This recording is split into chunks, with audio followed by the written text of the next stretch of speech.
So tonight's going to be a very exciting topic. It's Think and Grow Rich again, and we're up to topic 13 out of 16. So we're coming to the end of this, and tonight we're going to be talking about the brain, and the brain is the sending and receiving station of all thoughts. It's a very interesting topic to be talking about tonight. And so I want to welcome everybody to tonight's discussion.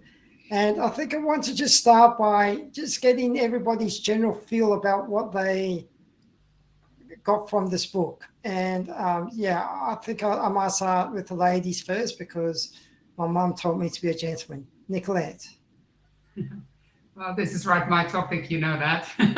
I know that. That's another reason why I chose you. Thank you. I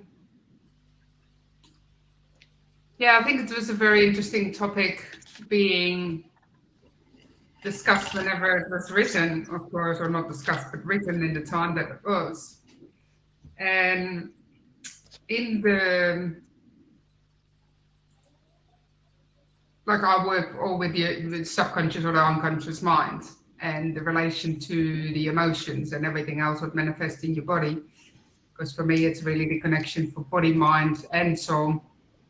He doesn't speak as much about the body as such, but really what the thoughts and the subconscious with the emotions is just really interesting for me. What I find really interesting, the sentence that this has been written so long ago, and he actually says, we're now entering the marvelous of all ages. An age that will teach us of something of the intangible forces of the world about us. Perhaps we shall learn or we shall pass through this age. The other self is more powerful than this physical self. We'll see when we look into a mirror. And it is all about mirror work. It is all about going into yourself and into your inner deeper work. And we're modeling so much. That's the mirror work. So we look in the mirror, we see who we see, but is it really who we see? Is that who we really are? We think that that's who we are. And all these concepts that he's been talking about, that's been like almost 100 years ago, or not even longer. And they're still relevant to today. And that really fascinates me with this whole book. And he's saying that it's happening now, but when he wrote it was so many years ago.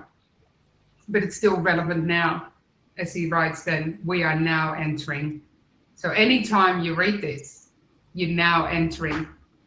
And I thought that was really fascinating. And that's really what the brain is about, the subconscious is about.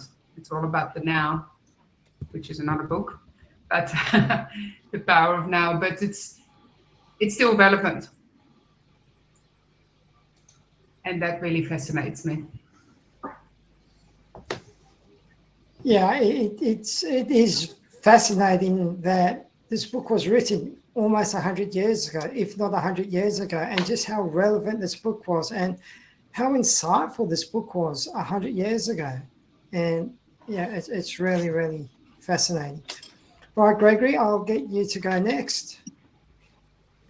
Yeah, this book, I believe, is very good for people to realize their potential, because in this, like Nicolette just said, it's all relevant still today when it comes to the things about the mind and the things that we are able to do. But in all the stories that he puts in this of people that have done great things, it shows that they were, I'm not taking away from them, but they weren't necessarily great people. They just did great things because of the way they thought and the things that they did, the actions that they took, which it can show that anybody is capable of doing similar great things or greater things if they follow these principles. So it's a very good book for showing people that anybody can do this, not just certain people. Amen to that. I think everybody has unlimited potential within them. And this is really why we're exploring all of these options within this book, is to tap into this unlimited potential. Okay, Adrian, what's your take on that? Well, what I got out of this chapter was it just reminded me back when I first read it, the guy who gave it to me in 1997 was working for a company servicing phone companies, mobile phone companies. And Nokia and Motorola were also looking at telepathy as being the next level for those phone companies because of course we are walking batteries, and then if we already have a signal network with other people, obviously being able to harness it with such finesse and focus, we would be able to send messages from each other just like a mobile phone. But if we could do it with our bodies, so they were looking at that. And then if you think about 50 years before that, CIA and FBI employing psychics to help solve mysteries and murders and cold cases and things like that. Also trying to harness it, and that all through history we have had people with sixth sense powers and whatnot. And so if you're looking at what the earlier chapters of the book say, where you're actually using those powers to speak to yourself, your inner self, and the inner dialogue and power vibrations that you're generating, then now the book is looking at transmitting those to other people and then consciously receiving them as well from other people, which I found for a very short chapter, there seemed to be a lot of possibilities in just those short number of pages. Because if you think about it, he was talking about them sitting around a table and tuning into each other about a specific problem, and then also talking about the infinite intelligence and receiving from other people. Now, you think about our lives now where our conscious connection with the internet, we have other people's messages invading our space, like our feed and our pages and whatnot have other people's thoughts coming into us all the time, and we're also probably doing that to other people as well. So are we also maybe better to think of the book too? They didn't have the internet back then, but we've also got different avatars. I think certainly through COVID, people were pushed or thrust into a world where you were doing video conferences and webinars and Google Meets, and people were forced to just be people that it was not their natural selves. You know, you had students and teachers in an environment where they were behaving differently to how they would be in a classroom. People in workplaces talking and speaking differently to how they would be in a workspace until it found a new equilibrium where people could be a little bit more themselves and it wasn't too much of a imposing situation. Yeah, well, you've brought up a few very interesting topics that we will explore later on. The one especially is telepathy and clairvoyance, and that could be what people might term a woo-woo subject. So I'm looking forward to hearing everybody's input on the thoughts of telepathy and clairvoyance. But let's get on to Paul and then Angelica, sorry. Paul. Yeah, what I got out of it is that a lot of the things that he was talking about in there, and Nicolette touched on it as well, as things from the past that we're still dealing with today. And one of the things was, about the vibration and in terms of being awakened. And I think he even referred to that in there somewhere as well, or at least alluded to it. So really, we're only still, rediscovering old principles that have been around, as you said, for 100 years. yeah, so to actually go back and see that they were talking about the things that we're talking about now was pretty interesting. And that, you know, talking about the new awakening and things, well, it still hasn't happened. There's those that do, and there's those that sit. And we're just the next generation of people that are awakened, I think, is the way that I sort of perceive it. That, and we're taking more action about it by reading the book and doing things like that. But the general population, they don't get it, and they're never going to get it. And otherwise, 100 years ago, he said we're on the verge of an awakening. Well, everybody would have been awakening and been doing really well. And it's not the case. And interestingly enough, he was talking about the Great Depression and things like that. We're potentially 100 years on, possibly going to head into something fairly similar to that as well, in terms of banks collapsing and, all talking about the hyperinflation, unaffordability of housing, and he talked about that as being a new levelling field. Although this time I don't think it's going to be a levelling field. I think it's going to be a divide. There's going to be those that are doing well and are rich will go power ahead, and the rest are just going to be left behind, because partly the humanity behind it all that probably existed at that time, I think, has been lost with a lot of people and politicians and corporations. Anyway, that's a little bit off track, but it does relate to it, I think. No, but it's interesting because we're talking about something that was around 100 years ago, and then it got lost. And you kind of threw in a little bit of a conspiracy theory that surrounds what's been happening to the world over the last 100 years. And it will be interesting when we actually explore deeper whether certain powers to be deliberately withheld certain information that came out of this book, or made this information seem as though it was not really scientifically proven, or whatever you want to call it, and shut it down for the masses. That'll be an interesting insight to go through. Angelica, how are you? It's great to have you back. I'm very, very well, and thank you. I'm sorry for everyone that I'm late. Apologies. We've missed you so much. Thank you for that, Paul. And I'm sorry about my photo being up there, but my face is definitely not very pleasant, and it's exploding in a way that's very interesting, actually. I'm really monitoring it a lot, and very strange, obviously energetically, because, I don't know, nobody can seem to put their finger on what's going on or what it is or all the rest of it. And one would think, like, because I am consciously very, very aware, I go internally with anything like that.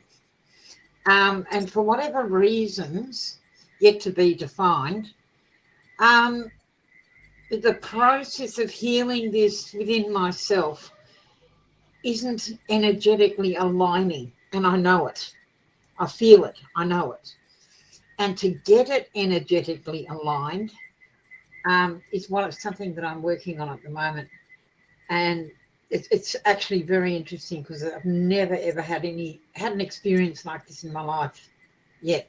Although, I must say, I think throughout my whole life is woven, we grow, and a lot of the information that comes out of Think and Grow Rich and all the other books, and people that are coaching and teaching this stuff, the information within itself has been buried, not lost. It's been buried. It's been buried purposefully, as in my discoveries of exploration. And when I say that, there are more, and this will probably come out a little bit later on for everyone in this group. There are controlling issues, and those controlling issues are by powers to be. You go conspiracy, oh my God, I don't even want to go there. However, in essence, the desire to want control has always been in every human being, and it's something that people strive for. And of course, through the process of manipulation, and that's all in tune with how the brain thinks and how the conscious mind interaction with the subconscious mind. I don't want to go into this too deeply. They're very interesting factors on their own, and for us to completely understand or come to understand the functions of the subconscious mind in relationship to the conscious mind, and the conscious mind being the gateway to the subconscious mind, and they're two very, very different ways of being able to deal with them until you understand both and how they interact with one another. Anyway, that's one thing. And you talk about telepathy. I've been in some respects, I've been really lucky in so many areas, you know. Try being a twin, Paul. I'll tell you, the funniest thing is this.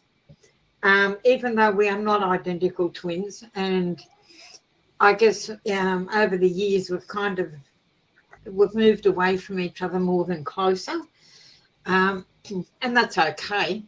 But I grew up naturally, right? I'd go to work, she'd go to work, she'd get home earlier, I'd come in later, but I'd come in singing the same song at the same verse at the same time that she's singing when I walk into the house. And there's things like that. Also, I'd start a sentence and she'd finish it. We wouldn't think twice about that. We thought that's what everybody does. But that's not the case. We were to find out later on. But with twins, that does happen. So, you know, telepathy to me, to my way of thinking, it's always been there, and everyone's got it.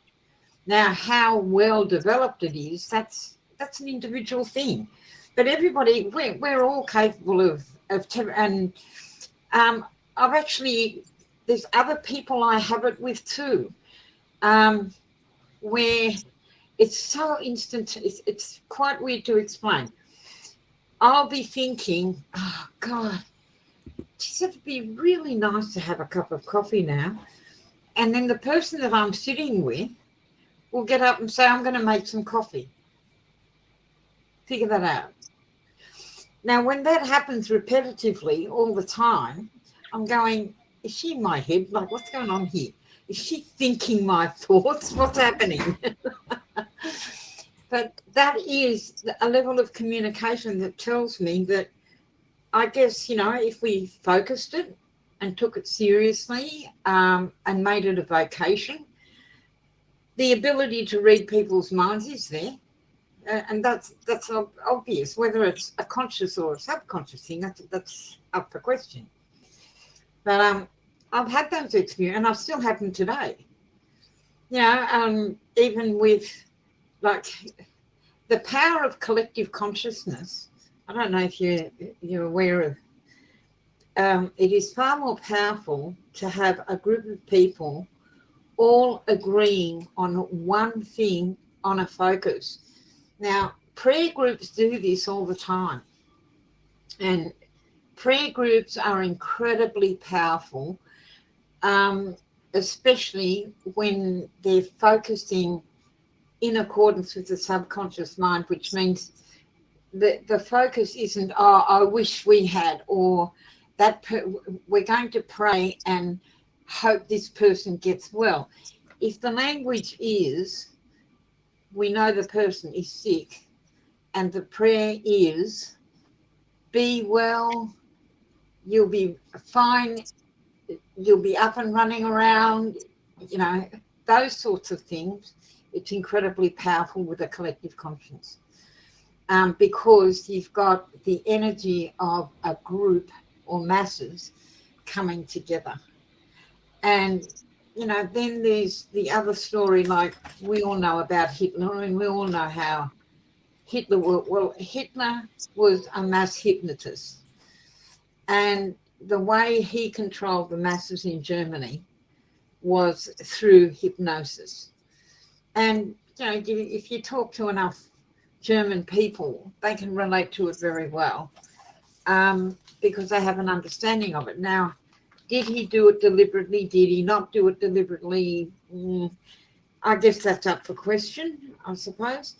But all in all, what it tells me is, one, that chapter got me going straight to anything and everything that I could find on how the mind works. How's the brain work? Why is it left and right brain? You know, I have to learn about, you know, some people think in words, some people think in pictures, some people think in numbers, and all of those things. And the research on the functions of the brain is phenomenal. There's just so, especially with neuroscience and the new discoveries now, absolutely amazing, fascinating stuff, and it fascinates the hilt out of me and still does. And it shows me, though, that chapter took me to a place of anything and everything is possible. There is no such thing as an impossibility. Possible comes about through a strong conviction that even though you may not know how, it's a conviction of the unknown. You know, even though the whole world's telling you, you're really stupid, this is never going to happen. But you know intuitively within yourself it is, and it's going to, and you're going to make it, bring it about. That conviction and that belief in itself is incredibly powerful to get the wheels going. So yeah. Anyway, you know, curiosity killed the cat, and it's still curiosity killed the cat with Angelica. But the learning, the research, and what you can find out about the brain is fantastic. Look, please, you know, if you've not delved into it, go into it. You will be amazed what you find out. You'll be amazed, you know. So it's going to be very interesting because I'm working all of those arenas for this thing on my page, which is alien as far as I'm concerned, to reduce it. You know, and like I'm being challenged here. I'm being challenged with all my meditation material, you know, what and how I'm meditating, how I'm feeling within myself, addressing all the feelings. And of course, dealing with the day-to-day, double quote, stresses that we inflict upon ourselves. Well, I've got lots of methods to overcome those quite quickly and have been able to in the past. However, there's something going on here and I've got to find out what it is, like somehow, or maybe perhaps let it go and ignore it a bit more. That might help. And stay within the realm of my face is clear and beautiful like it always has been. However, we'll get there in the end. I'll keep you all posted how it goes. Well, what I'd like to do is make a suggestion to connect with Nicolette, because I think that Nicolette, I really think she's way up there. Adrian, we've gotten to really know Nicolette. She talks about cleansing. She talks about mind stuff. So connect with Nicolette and see if she can help you out. She's brilliant at what she does. Love to, Nicolette. That would be great. Yeah, right. Nicolette just makes me feel good her being here. Well, when you actually get to speak to Nicolette and listen to Nicolette, firstly, the most important thing is you get to realize just how genuine she is. Oh, someone's ringing me. Who's ringing me? My brother. Just how genuine she is, how authentic she is, and how much work she's done. And she hasn't just done it on the mind. She's done cleansing and stuff like that as well. So there might be something you're missing there that Nicolette, I think, just connect with Nicolette. The other thing you were talking about, so I'll let you guys connect. The other thing that you spoke about, which is really fascinating, you're a twin. I did not know you were a twin, but it's always fascinated me about twins. And I've watched on YouTube when you see baby twins, like they're like 3 months old, and they're having a full-on conversation. It's like, what? You know, it's all through telepathy. And the other thing you were talking about is the group consciousness. And I know at the end of the chapter, he talks about he and 2 other people that came together and worked together to solve people's problems by putting their minds together. And when the 3 of them came together, they got answers that they definitely did not know beforehand. So there's a lot that you covered in what you said. So let's get on to back into this, right? So Tertullian says a creative imagination is a receiving set of the brain, which receives thoughts released by other brains of others. It's the agency of communication between one's consciousness or reasoning mind and the four sources from which one may receive thought or stimuli. So let's have a look a little bit more about this creative imagination. Gregory, what do you think he meant by that? Well, I do believe it has a lot of ability to connect with other brains. I'm a little bit uncertain on that yet still, because I'm thinking the brain, it has infinite power. Nobody knows what it's capable of. But I believe when it comes to, well, some of us, I've heard ideas that without speaking to one another, I had similar ideas, even though we're around the world from one another at basically about the same time period. So there's something going on there, but I'm not sure that it's actually the brain. I think that's falling more into the mind, which has a spiritual element to it. And that energy, you know, of course, travels throughout the universe and through all of us. My idea of the brain, actually, it is, and nobody knows what it's capable of, but I know it is extreme power. And I think it's very interesting how his chapter on the brain followed the chapter on the subconscious, because I believe they work very closely together. The brain, I believe, takes its commands from the subconscious beliefs that we have, because the brain, there's various people around the world that's capable of doing things that most other people can't do. And it's not that other people can't do it, it's because there's, for whatever reason, that person is aware of how to do it, or can just do it, and others can't. But I believe we can all do these things once we have discovered how to do it. Nobody knows what the brain is actually capable of. Even scientists admit that they don't see any limitations to the brain. It could be infinite what it can do. But the brain can and will only do what our beliefs allow it to do. If one believes that they are getting ill, the brain will take that command from the subconscious, and it will make the body do what it needs to do to become ill.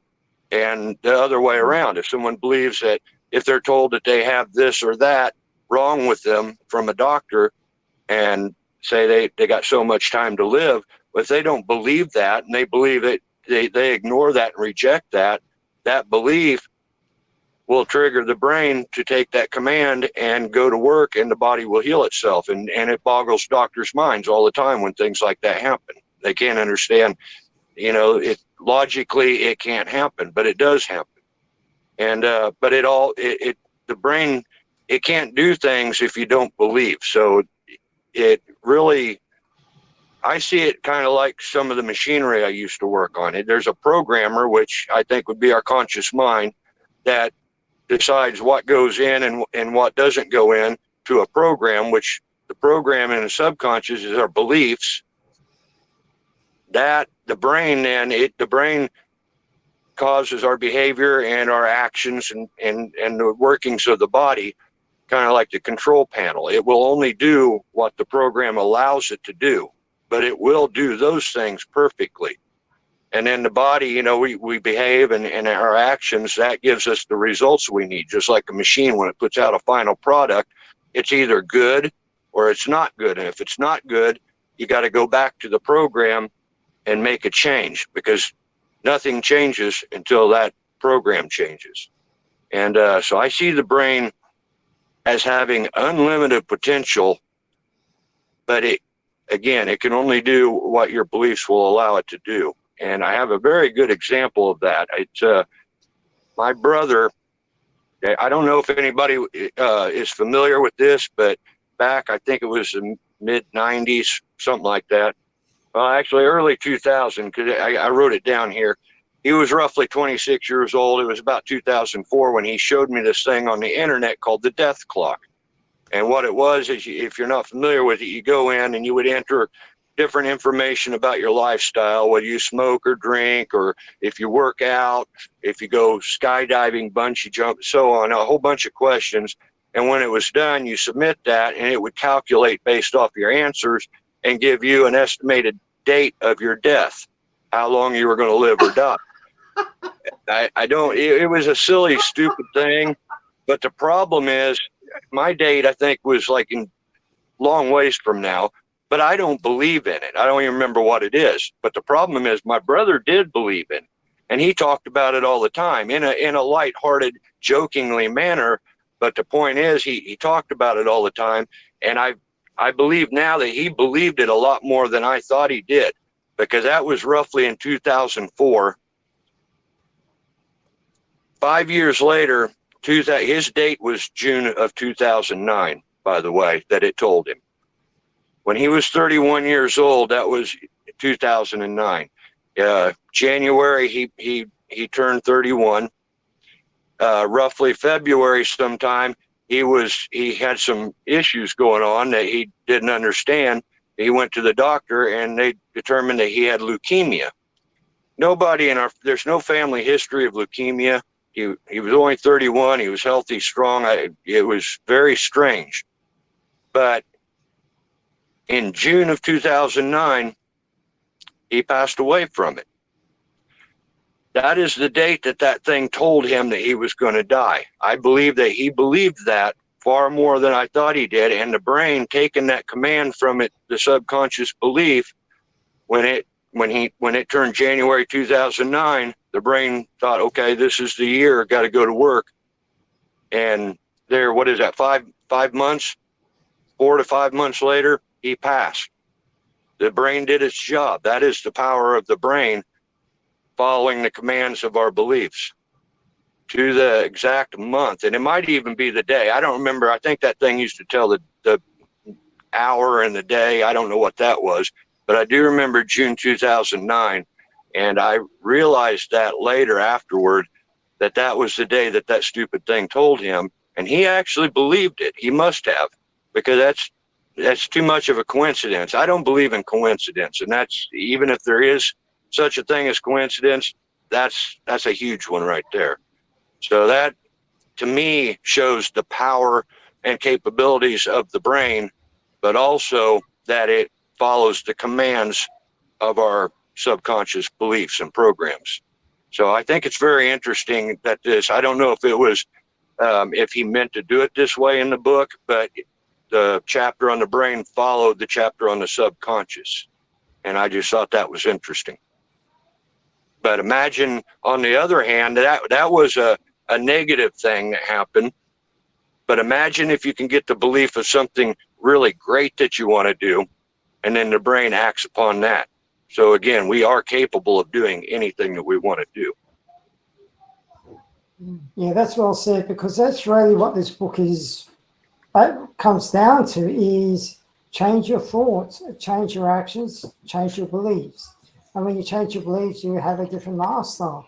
And I know that, speaking to you, you've been changing your self-talk and your auto-talk and what you're saying to yourself, and that's making a huge difference to the experience you're having in your life. And maybe later on you can come and tell us what it is. The other thing, it's a really interesting story about your brother and how that he had to look at this death clock and believed it, and it actually came to fruition. And that's one of my problems with going to a doctor. That's why I don't go to a doctor, because I don't want a doctor to tell me I've got cancer, because if he does, I know my brain's just going to go spinning down. And I don't want that to happen. I'd rather just, well, if it happens, it happens kind of thing. So that was your brother. And yeah, the beliefs, it's very, very interesting thing. How about you, Adrian? What's your feedback on that? And I'll go to Nicolette, because Adrian's chatting to someone online. Nicolette, how about you? I actually just want to, great minds think alike. I actually had this conversation just about 3 hours ago with my girlfriend, Paul. the last bit, what you just said, going to the doctor, not wanting to know. I'm actually the opposite. I've actually done testing to make sure I don't have it. We all have it. It's activated or it's not. That's my belief. And if you know, then at least you can do something about it.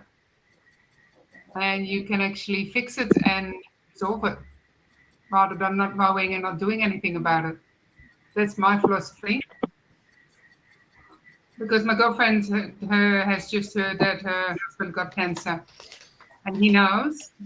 And we're just doing everything we can to make sure he will cure from that. Because again, to me, it's just stuck emotions. It's a dis-ease. If you take the root cause out, it won't be anymore. So if he changes things around in his head, in his mindset, in his lifestyle, in his beliefs, in his emotions, the root cause will be gone and it won't be there. It won't be activated. So now she knows they want to do whatever they can to get it out and to get it healed. People say, oh, you can't heal. Well, I've got so many people around me who have done that themselves. Heal yourself. And for me, that is really such a big topic of what you think and what is in your subconscious. Bring that actually to your conscious. Because then you can change. If you don't know, your subconscious knows. Your subconscious has all the answers for you. You want to bring them to your conscious, so you're actually aware of it, and you can actually logically think about it, which your subconscious is not really logic. And you can actually feel about it and understand what the emotions are attached to it. You can change your behavior, you can change your whole body, and changing your body is curing diseases. So if you change your mind and you change your mindset and you change your thoughts, you can truly heal yourself. Because what is in your subconscious, bring it up to your conscious. Change your habits, enjoy your limited beliefs. Because it's just words. Words got power. It's just what you told yourself, all the BS what you tell yourself. According to who? Who says? Compared to what? Who says? You're telling yourself all those things. Or you've been so distracted by what other people are doing. You don't listen to your inner self, what is really true, and that is your subconscious, and that knows best. So I disagreed with you there, Paul, and You're I'm happy welcome to disagree. But But also, Angelica, that's why you should speak to Nicolette. Yes. If you're listening to her, she's talking about disease, and disease is a rubbish thought. And look, I'm not saying that we should disregard doctors and all of that. No, not at all. Not at all. No. But I do agree with Nicolette that a lot of, and even in the book, and there's so many stories. Who was it, Brian Tracy or somebody turned around and said that 70% of the hospitals are full of people with hypochondria. It's an imaginary disease. So, the power of the brain, and that's when we had that coronavirus, that's why I was so, I was a little bit angry, because I knew that the perpetuation of the virus in the media was making a lot of people sick through their own minds. Now, yes, it might be a genuine virus, but I think a lot of people went down in sympathy with everybody else because of the media. Okay, Adrian. Can I just go on that for Sure. 1 second? Like, it is also what he's talking about, and they talk about it a little bit further in the book, so I don't want to jump ahead, but it's also which vibration you're on. And we talked about that many times before. Yeah. Because if you're on the fear, which is, you can't even see it, it's just low below here. You can't, like here, it's so low on a low level. And you have a scale of vibrations and frequencies. And if everybody is in fear, and that's a collective, what Gregory was just saying as well, it's like the collective. So if we're all in that fear, that will be built out to everybody. So if we want to change, we need to change the power of our thought for the words and the thoughts we're having, the way we feel about it, and the states where we're in, as well as the vibration we on, the frequency we're vibrating on. And in order to do that, you want to go from fear, and you go to all those different emotions and different frequencies, and your body vibrates on a different frequency. That's why if you're in the highest one as like love and joy and happiness, people don't really get sick because they're vibrating on such a high frequency that diseases won't be activated. Because there's different frequencies you're actually activating, and the body reacts differently to it. So it will not activate cancer cells or anything like that. It has a lot to do with a lot more things. It's not just the frequency and the vibration, but it has a lot to do with it. So what's happened over the last couple of years is that they want to keep us just in fear. Keep everybody in fear, keep everybody on the lowest vibration, because otherwise we shine our lights and we're shining bright, and they don't want that to happen. So let everybody just stay in fear and in darkness and get depression going, and suicide rates are going sky high through the roof because everybody's in fear and the lower frequencies. Yeah, okay, so we're going down into the controversy Well, of that, but I agree with you 100%. The subconscious is aware of, and if you bring that to the consciousness, that's when you will see things differently. Yeah, people will say what we're talking about is a big conspiracy, but I agree with you. They perpetuate the fear to control the masses. And Angelica's laughing because I think she believes that as well. Adrian, finally get to you. Has Paul spoken? Paul will be after you. If you want, Paul can be before you. And Angelica's also. All right, Paul. Just in terms of the medical type things, and Paul, you and I have got a friend, I won't mention her name, but she had stage 4 breast cancer, was given 3 months to live, and she decided if she only had 3 months to live, she would actually enjoy life and research and live out the best.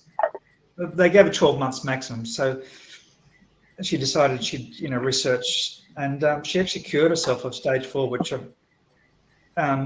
it did come back about 10 years later for a little while, and she just went through the same routine again, gone, no trace at all. So, yes, she did some specific lifestyle changes to get through it and around it, but it's not as though she was unhealthy or anything to start with. The other thing with the brain and just showing how much you can control with it, just over 10, nearly 11 years ago, I actually had heart surgery, and I was wired up for quite a while, and I'm fairly creative, and I got bored. So I started actually looking at the monitors and playing with my mind to see how much it would affect heart rates, intensity, blood pressure, and everything like that. And I've got a few phobias that I'm shit scared of snakes. And I thought of snakes, and this thing went ballistic. My heart rate went up, the intensity went up. And then I thought, okay, think of, I don't know, whatever it was, fluffy white clouds, and it came back down. And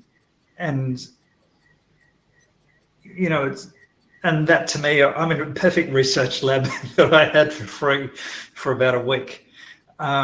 Every day I was doing different things just to see what the reaction would be. So it was that sort of opened up to me more so that how much the mind does affect what happens to our bodies, but also how it can affect other things in our lives as well. Even those thought patterns in terms of rehearsing things and the good things, like people rehearse speeches before you do something. Well, if we applied that rehearsal in our brain and the positives, we'd probably be a lot better off as well. And that's something that I was reminded when I was reading this chapter of the book as well.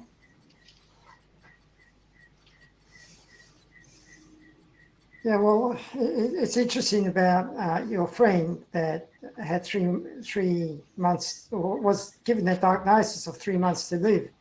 And that's why life insurance is so important, because in Australia, I don't know what the laws are in America, but certain life policies in Australia is if you are diagnosed, if your doctor says you're going to die within 2 years, you get your life insurance payout. So, in the case of Paul's friend, if she had the life insurance policy, she could get $1 million payout and go and live life and cure herself, because she's vibrating on a much higher, better level. Who wants to go next, Adrian or Angelica? I don't mind either or. Angelica can go. Thank you, Adrian. That's very nice of you. He's a gentleman. Because you haven't been here enough. We'll give you some extra time. Thank you. That's so sweet. Okay. Yeah. Well, I mean, there are a lot of examples, and I've had them in my family too, whereby we can control and create from the mind. We know that. And I mean, my mum did it too. She was diagnosed with cancer of the how do you call it? In your throat.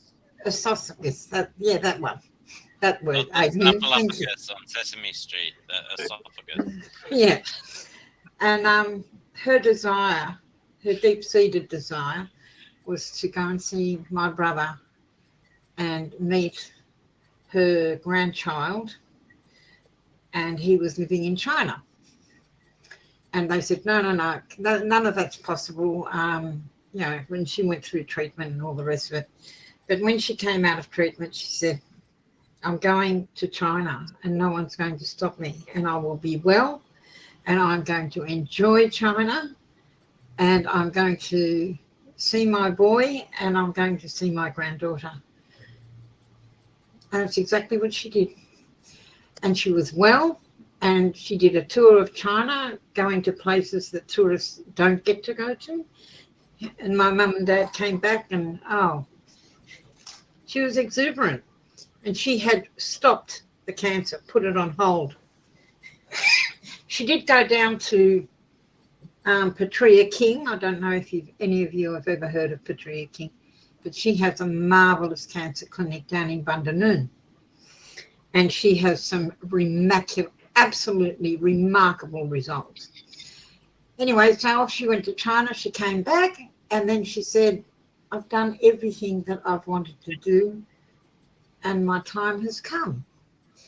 And 3 weeks later, she passed over. And she passed over in the most comfortable, beautiful way with her whole family around her. And she asked us all to give her a blessing for the great life that she had. And when she passed over in the nursing home, they were in a very nice nursing home, I might add, we played Time to Say Goodbye right through the hospital. And the energy of everyone came in to listen. And that's a beautiful Passover, absolutely beautiful. So one of the things personally that I think I grapple with sometimes is resistance, acceptance and resistance. It's all right for a doctor to say, you've got such and such, and it's all right to say, okay, now that I know that I can do something about it, exactly like Nicolette said. However, you've got that little voice that says, the doctors know, they know what they're talking about. You should follow what they're saying. And then you've got your intuition saying to you, oh, what a load of nonsense, like, let's move on. And that creates a conflict within itself. And in that conflict, that's not particularly good energy. And sometimes it grapples with me to really overcome that. And then understanding that a lot of us, sometimes we have beliefs that we're not even aware of that we have them because they're so ingrained. and to bring those to the forefront, to identify them emotionally, and identify them for exactly what they are. And generally speaking, I'm talking about now beliefs that are fear-based. Then and only then you can deal with it. But if you haven't found what it is, then you're in a place of still investigating, exploring, and that's some of the stuff is what I'm doing with this face thing, because I can't put my finger. I have not been able to put my finger on it. It's not that I can't. I will, and I know that it will come to the forefront. But there's definitely something there, because I've been healthy all my life. You know, I've had one unhealthy experience, and that's a triple bypass in the year 2000. I brought it on. I know why I brought it on. I know the circumstances that I was in that helped bring it about. But it also, when I came out of that, I have never felt so healthy and wonderful in my whole life. And after that, I realised it brought me to a place of extreme value of life and everything in it. And it brought me to the place of making every moment count, every moment worthwhile, and focusing on that. Even though, yeah, we all go through times where, you know, things are just not good. And we have to keep our equilibrium and be able to rise above it. And sometimes that's quickly, and sometimes it's not so quickly. So, you know, and that's life experience, it's, you know, as I understand it. But even now, you know, you can't say I haven't got a concern about it. I have. Am I frightened of it? No, I'm not. Is there a fear there? Well, not 100% sure. There must be something there. So, yeah, anyway, it'll be interesting to see how this all evolves, like using all the tools that I'm familiar with. But absolutely, life is to enjoy, you know, and all this stuff with COVID and the economy collapsing and all that spells out to me is opportunity and opportunity and more opportunity. Bring it on. Because and now look what we've got. We've got AI. Oh my God! Now, like that's an interesting journey on its own, and it's evolving. You know, and I get excited with all the evolving of what happens. Like, I mean, I love technology and I love AI and everything it's capable of doing. And I believe Elon Musk when he says, "Put in the wrong hands, look out." Well, but that's life. It's always been like that. You know, it's always been like that. And we will overcome. I know that. That I know. I know we will overcome. And I know everything's going to be okay. That I know. So anyway, that's about it for me. That was long enough. Look, well, thank you for that. And I loved your story about your mother. And it was her desire that got her to go and see, was it her daughter and her grandchild in China. And just a quote from the book, he says, the operation of your mental broadcasting station, there's three principles: the subconscious mind, the creative imagination, and auto-suggestion. And the stimuli to put these three principles into action is desire. So that's what your mother did. All right, Adrian, you can run, but you can't hide.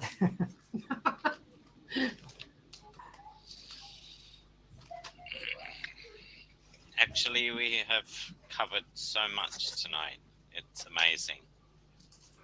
But I really have come to the realization now how many people of you are talking about conspiracies.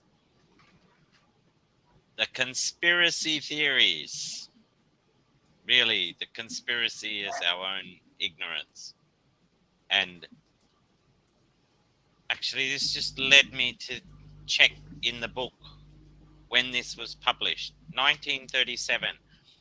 Do you not think someone from Germany translated this into German, 1937, because everything in this book makes you a powerful individual. He had the rest of the country reading Mein Kampf, and he was reading Think and Grow Rich. Yeah. Whereas in America, everyone was reading Think and Grow Rich, and Congress was reading Mein Kampf. Hmm. The conspiracy is our ability to be ignorant on purpose, I think, because these things have existed in history for eons and in nature. And if you look at us not on a brain and physiological, but drill down even further to our DNA, the two strands of DNA that you see in the double helix that are joined by little bridges, those two strands are not static. They actually rotate, and they rotate in opposite directions. So Correct. our very essence is one of constantly finding balance. And what Nicolette says, it's not just as straightforward as balance and acceptance of your position between the universe and what carbon and hydrogen and oxygen you've got. It's about that is the very essence of nature, is that it is not static. We talk about like the Jekyll and Hyde. We talk about the good days, the bad times, the bad periods. I mean, even the tides are not the tides. The tides are actually the earth turning within the surface tension of the water that's on the planet. It's not the tide going in and out. It's our landmass rotating and bumping into the water and then bumping away from it. The people have not forgotten things. Like, we're older, we say young people have forgotten what we learned as kids. It's not the case. It's their priorities have changed, and even what I see in elections around the world now, what people are doing and what we do with technology, I think I will save for another night or when we meet. And maybe Paul on Saturday, I could tell you on Saturday when we're at the expo, and you can tell me how I can say it on Monday night a little bit more briefer, so that we don't take up all the time. But I think it's lovely that we have all shared so many potentially traumatic stories tonight. And I think Nicolette probably would agree with me. Is it not that the human body is designed to live for 120 years? Now, Eternity. but I will tell you something. The Chinese horoscope is based on a 60-year cycle. For the Chinese horoscope to go through all of the animals, all of the 12 animals, and all of the 5 earthly elements, it needs 60 years, which was a very generous life expectancy in China when that was all compiled. But if we double that to 120, that's why it's not an accident we say as we get older, you're once a man and twice a child, because you discover things at 60, I would assume, that make you feel childlike and innocent and confident, because you've seen it all. You've been through the whole cycle.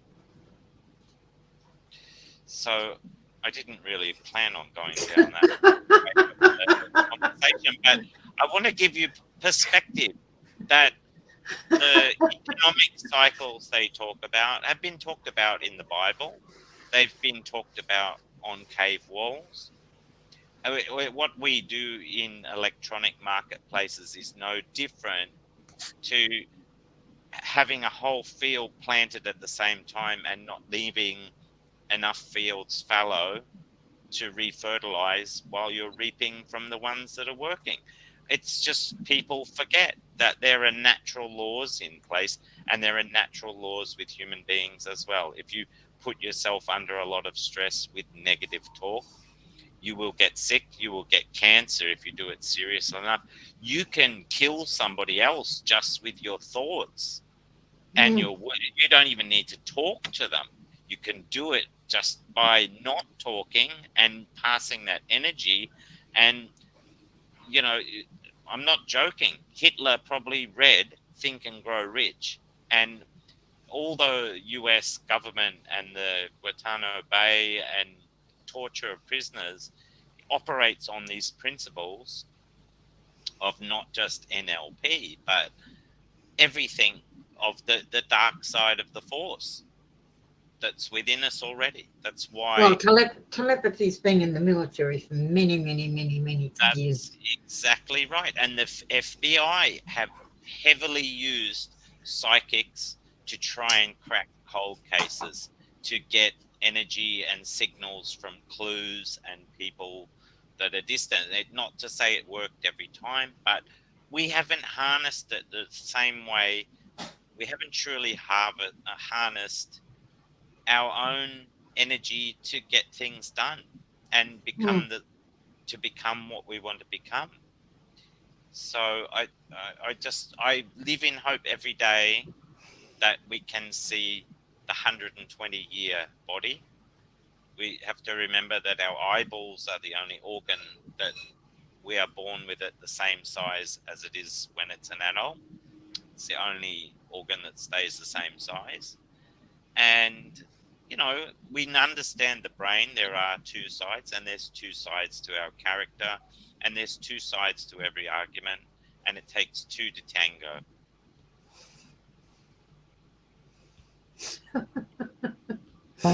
Fantastic. So you're right. We've covered a lot. We've covered a lot tonight.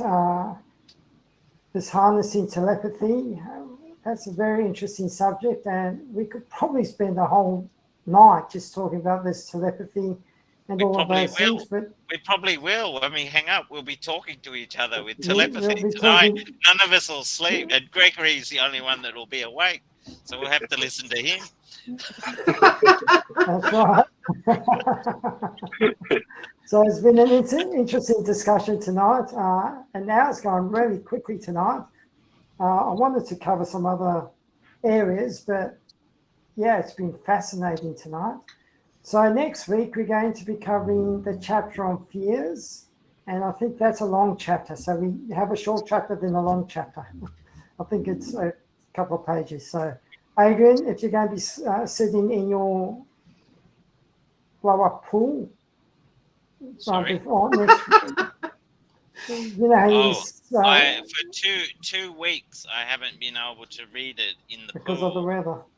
Because of the weather. Even though I've discovered how to put hot water in the pool, I don't want to sit out there in the rain and get the book wet. I have found other places to read the book, so I will survive. But the inflatable pool is still there, just filling up with rainwater and leaves. and it's starting to get a bit cooler as well. The other thing I want to mention is, or actually I'll hand it over to you, Adrian. What's happening on Saturday? Saturday is the same monthly event, the world's smallest expo, and I'm pleased to say we are still the world's smallest expo. We are always the world's smallest expo. I love it. I never have to bother about telling somebody, oh, I'm sorry, it's a bit too big this week. We'll have to, or this month, we'll have to change the name. It's always small, intimate. I hope I see Paul C there. I know Paul W will be there. And I've got some other people that are coming. And actually, ironically, I had people asking me when it was on. So it could be quite a diverse conversation. We definitely need Dylan back so we can hear about Beowulf and Shakespeare. Absolutely. All right then. Well, I'm going to sign off. Say good night to everybody, and next week we're going to be talking about fear. So good night.